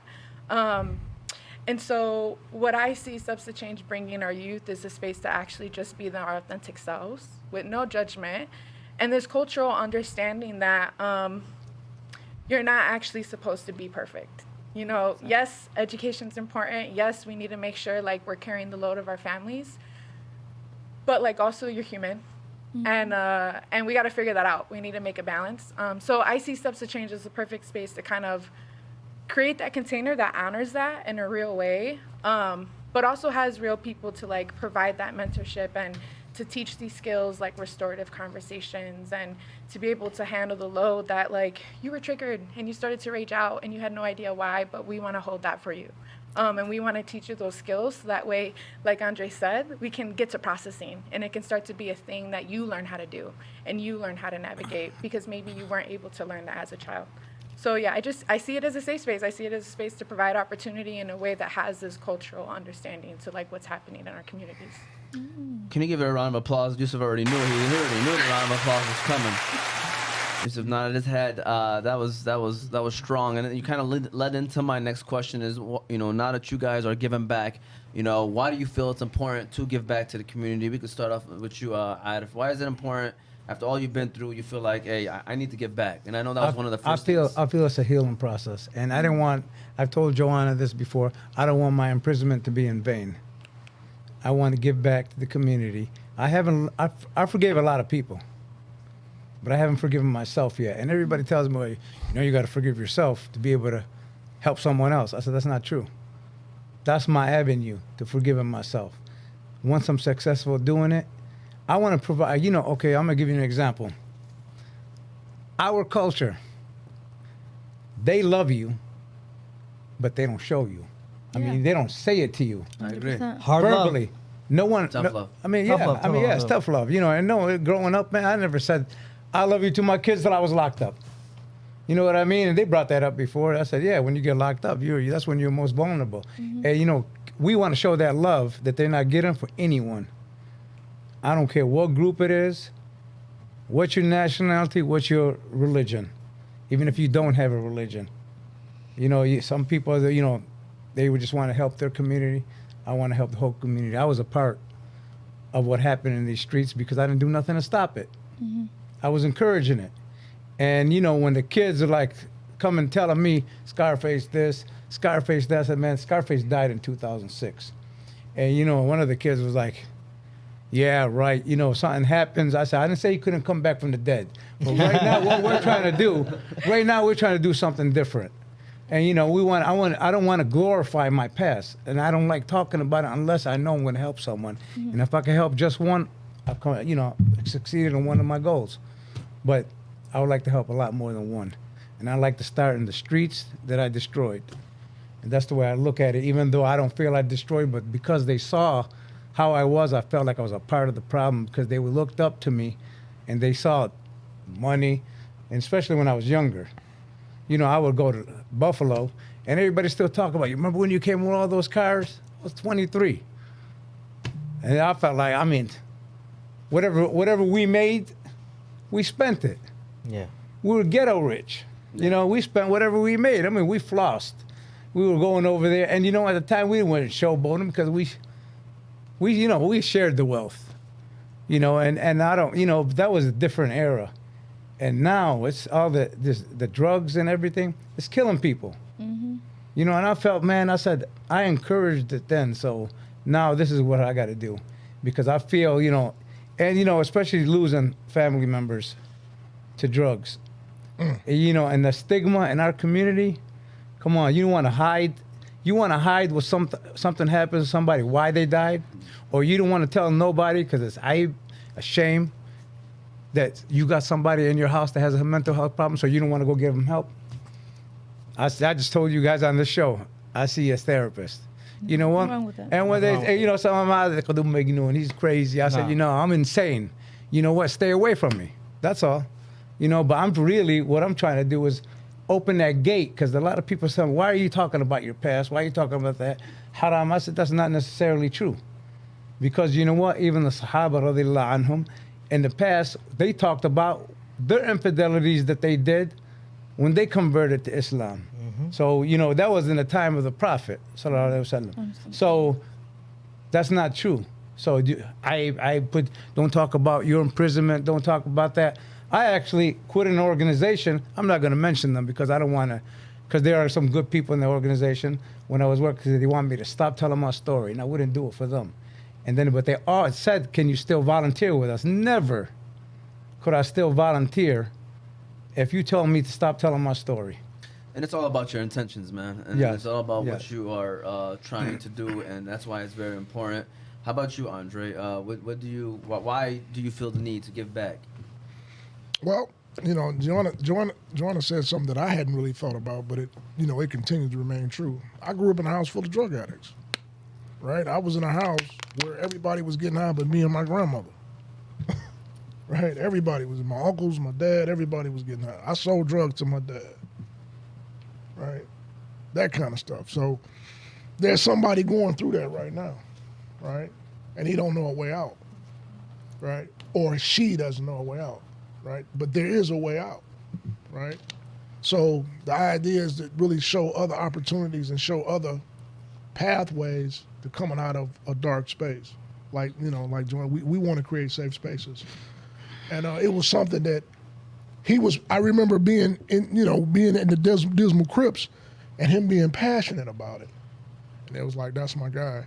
I tell this guy every time we talk, I tell you I love you. You don't say it back, but I tell you. No, I tell you back because my daughter made a comment. What's all this? Love you, bro. Love you, this, and hugging all with you guys. It's a bromance you guys got going about. A friend of mine that came to the restaurant. And all the time we doing that with friends, because we were in a position that we were like that and we never showed it before. But I tell this guy I love him all the time because I remember I was in a tough spot in Manchester and it was in a bad spot and I needed some cash. And my guy came to me, man, why you ain't come to me? And he was like, here, give it back to me when you get it back. And I'm like, man, that's my dude. Right? Because I don't really rock with nobody. I ain't, Did you ever give it back? Let me answer it this way. Had I not gotten it back, would I not hear about it? Yeah, this is one cat you don't want to owe some money to. No, but things like that. So whatever he wanted to be a part of, I was with it. But him really detailing what it was about, what he wanted to do for me, and it was like, okay, I had it rough, man. And for whatever, man, I had it rough, man. Like, for real. I'm in Highland Park. I'm in a house full of drug addicts, right? And I'm the biggest one in the house. I'm bigger than everybody, right? I stopped wearing my dad's clothes when I was 11.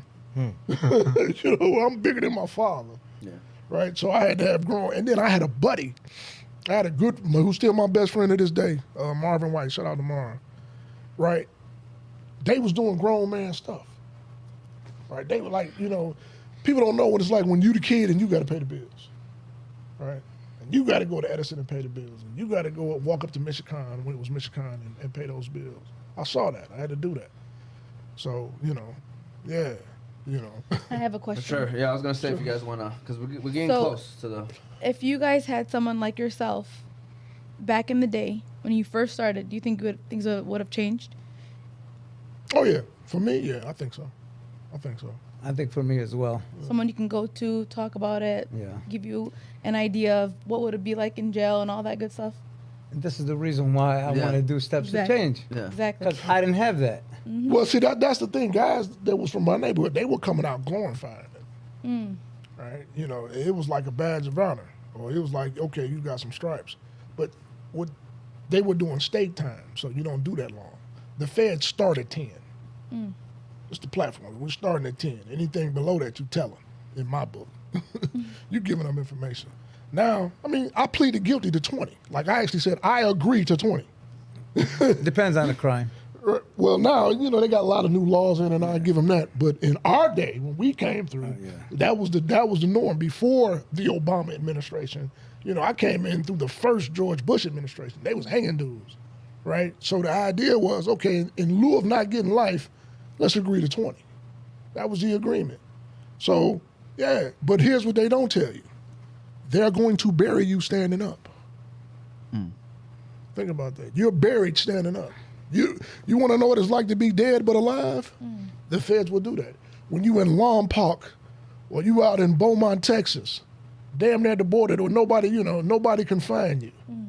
3-4 hour plane rides, right? They'll bury you. The feds will put you somewhere.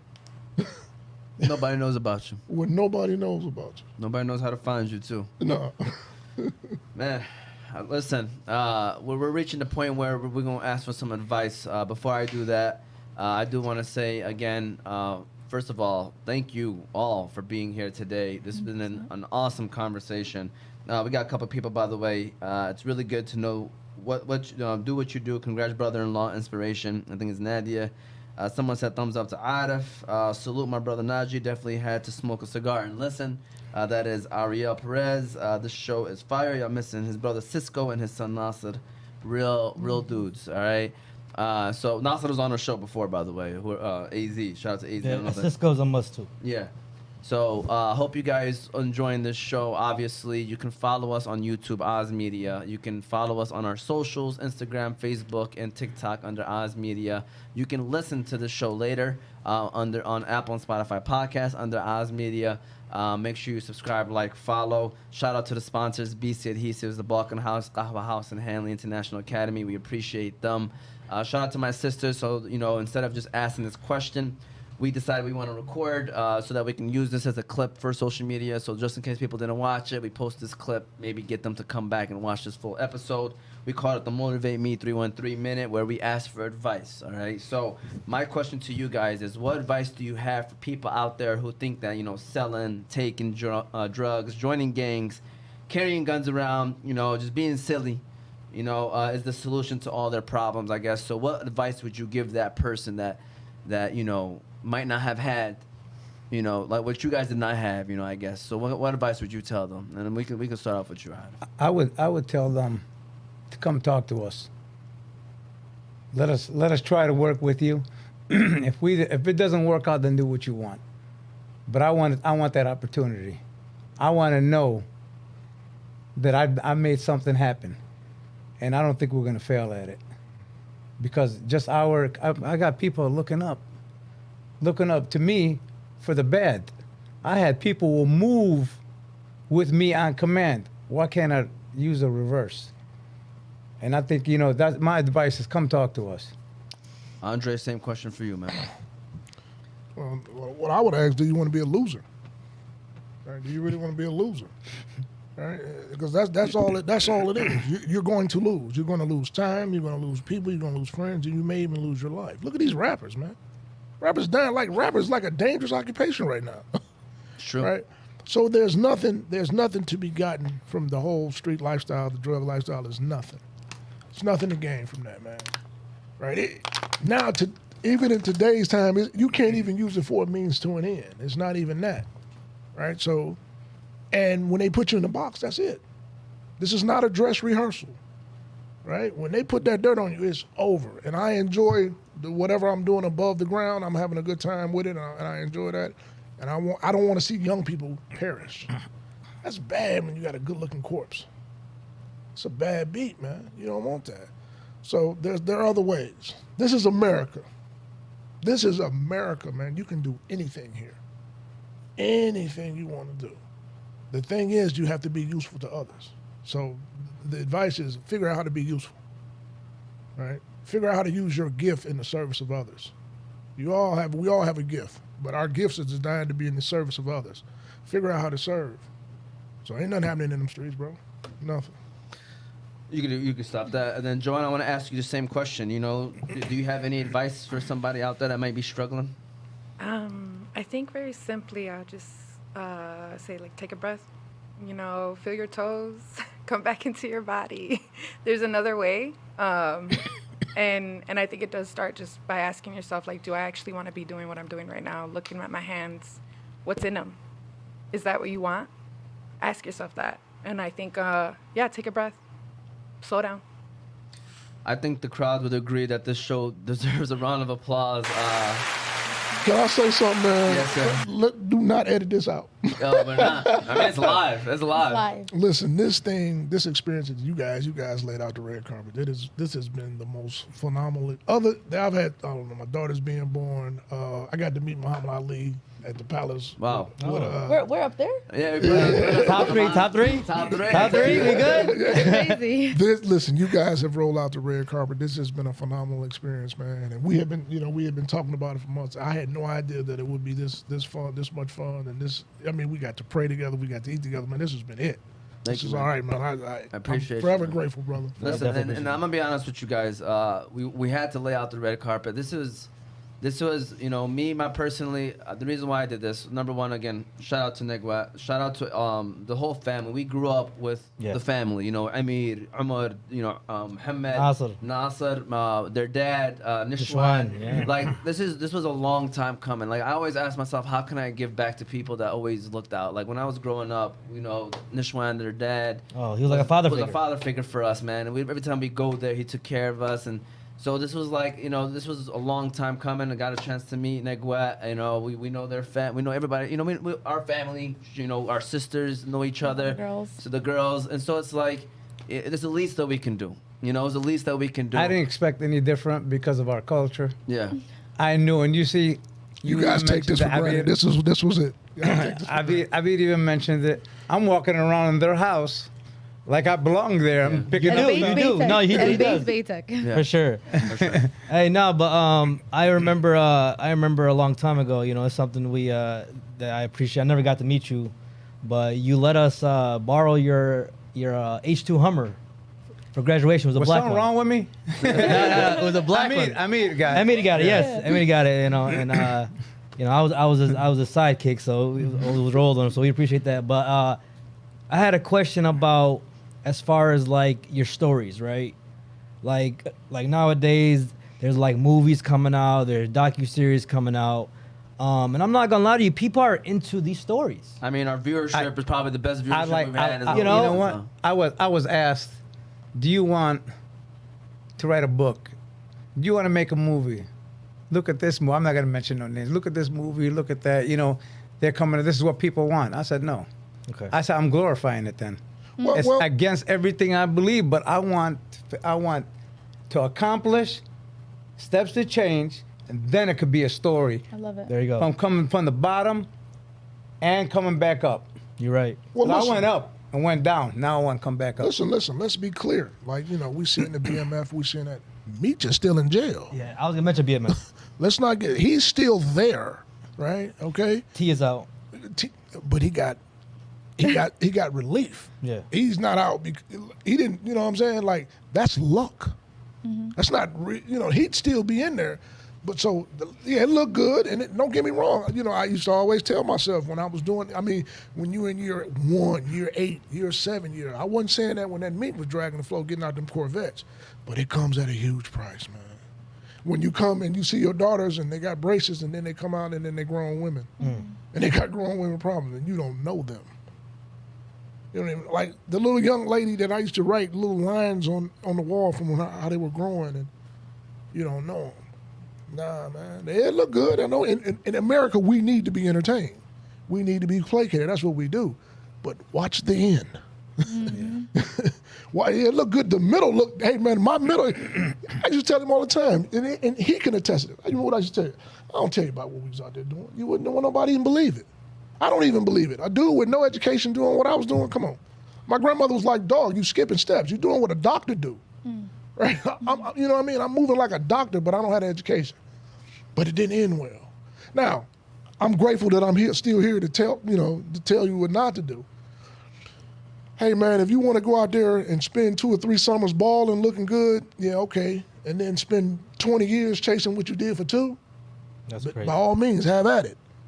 But if you think it's more value to that, to your life, there's more things to do. You can do it. I never get this. My aunt said something to me. We were at the airport. So I was coming back from LA and my aunt was going somewhere. And I was, listen, man, you cannot fake humility. I'm not humble, right? I'm not a humble dude. I live out loud, and what you see is what you get. Check out the IG, check out the Twitter, that's me. Yeah. That's the all thing. TikTok coming soon. Yeah, no, this out there. It's already out there. That's out there. Joanne, that's me. That's the authentic me. It's like I said, there's some parts of it that I haven't given up. But the point is, I was coming back from LA, and she was like, you could do this with a job. She said, I got a job. I'm going, she was going to Cabo. I was coming back from LA, and we just happened to bump into each other at the airport. She was like, you ain't doing. I'm like, yeah, how about that? Drop out from this. And she's like, you're doing the same thing I'm doing. I got to go to work Monday. So then what you really doing? I'm going to tell the kids this, man. Man, if you out there and you ain't made $1 million, what you doing? What you doing? Like 50 Cent said it best. Well, what you pay for getting out of jail, the slow days, the getting it built up, you doing the same thing a dude working at Ford doing. You ain't doing nothing. Right? These dudes really, these young dudes, y'all really can't play with it because y'all playing with that fentanyl, and that's killing dudes. Y'all don't even bounce back with that. Y'all don't even, it's a horse tranquilizer, dude. It's designed for animals. Ridiculous. And y'all playing with it like, come on, man. Like, y'all don't even know what y'all playing with. Y'all putting it on everything. Yeah. Dog, that's, you literally handling out homicides. Right? And then when you get the case, you sitting there looking stupid.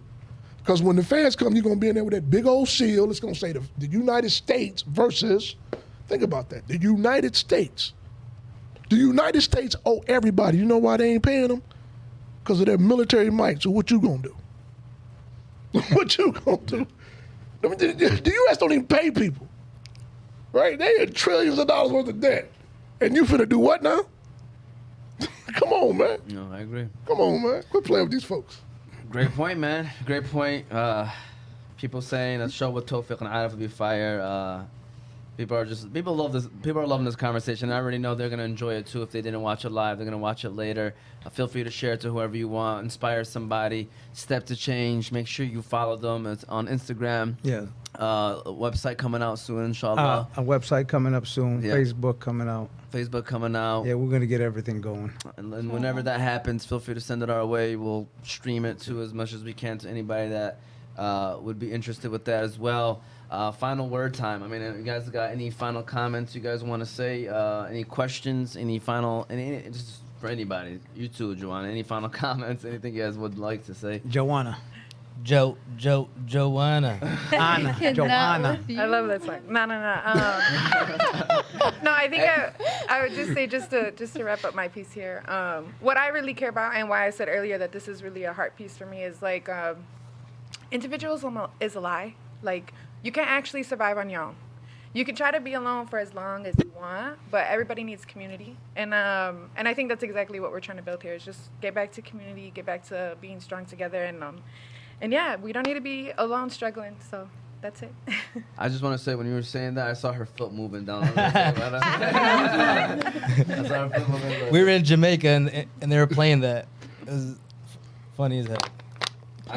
Moti, any final comments? Yeah, man. Hey, real talk, man. Uncle Aref, Andre, we appreciate you guys so much, man. You guys don't even know. And thank you, man. For sure. Thank you guys for having us. Yeah, this was amazing, man. You know, I usually a talker. He's the host. You know, I'm the co-host. I usually talk, but I'm just listening. I love to learn. Y'all taught me a lot. I'm always intrigued into these stories. You know, I follow the BMF story. Frank Lucas, whatever. You know, American Gangster. I'm into that stuff, you know, just from a fan standpoint. I would never, you know what I'm saying, do those things, but, you know, it just... I actually know Big Meech, and you know what? He's a great dude. Yeah. In reality. Yeah. So, like I said, man, we just appreciate you guys, you know, inshallah, whatever the nonprofit is a success, because that's what's going to make the story even better, you know, and, yeah. Moti gave me that look like I should look into... What? Try to do a series with these guys. Hey, I don't know, man. You know what I'm saying? Sign them right now before they, get hot. Before they leave. Any final comments? My final comments, I want the feds to know, yeah, we're going to report that we're together. Right, yeah. But for good. Yeah, exactly. For good, yes, because we're doing good. And my probation officer doesn't have a problem.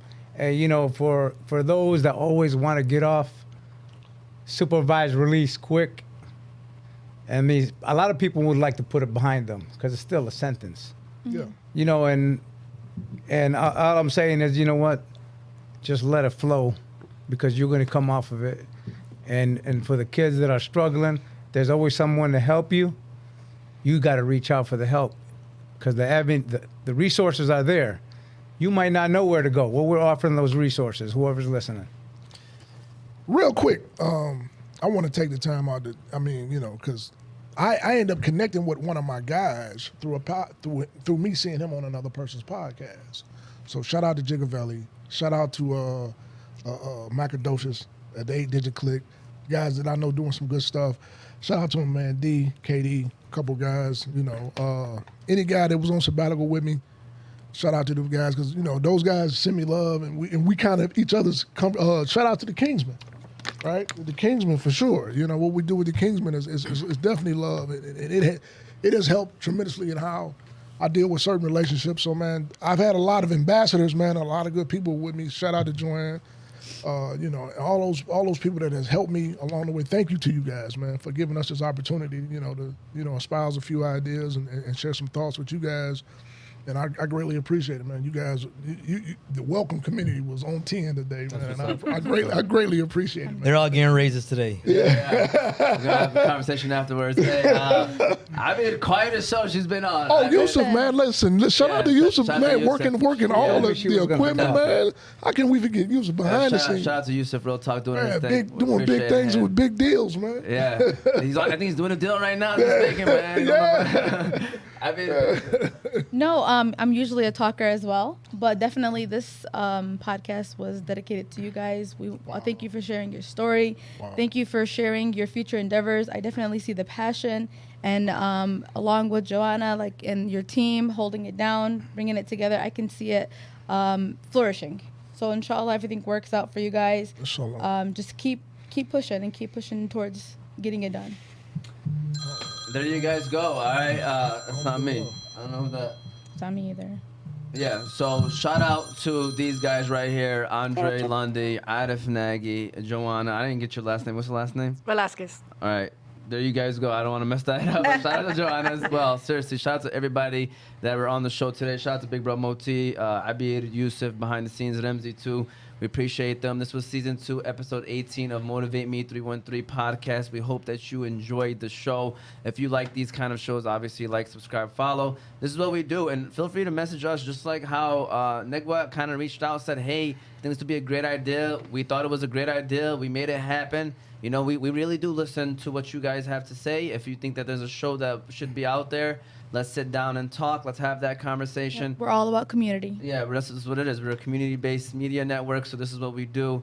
Thank you all for watching. Thank you all for tuning in. We'll see you all next week. Kind of a shift of a topic. You know, we have Rashida Tlaib on the show, so I don't think we're going to get into that. Big deal. Yeah, inshallah. I mean, you know, we got her right What's now that, scheduled. the 12th district? She's in the 12th? Yeah, she's in the 12th. 12th district, yeah. Shout out to 12th district. Yeah, we had Abe Ayash in the show. He was, you know, he's a floor leader last week. Shout out to him doing big things. So inshallah. This is the 12th district, right? Aren't we in the 12th? You guys are wrong. Yeah, this is the new This is the 12th. 12? Yeah. Yeah. We've seen her around. Yeah, so I'm assuming. This is the 12th Yeah. district, yes. Yeah, we So- just We recently moved to Dearborn Heights. So. Yeah. So shout out to everybody. We thank you so much. Yusuf, you could shut us down.